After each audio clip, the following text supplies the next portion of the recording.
Pues el cubo este, ¿no? Sí, sí, sí. Aproximadamente tiene unos 70. These mist-covered mountains are a home now for me. No se me conoce. Fío de Asiria. Tiene diámetro sobre 20. Y el otro diámetro sobre 24.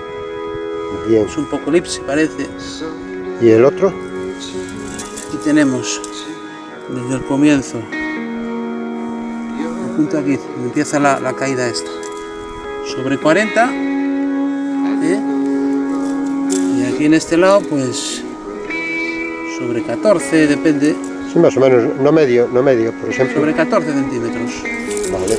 Y de profundidad, pues bueno, la profundidad es lo que nos falta. Sobre 5 centímetros.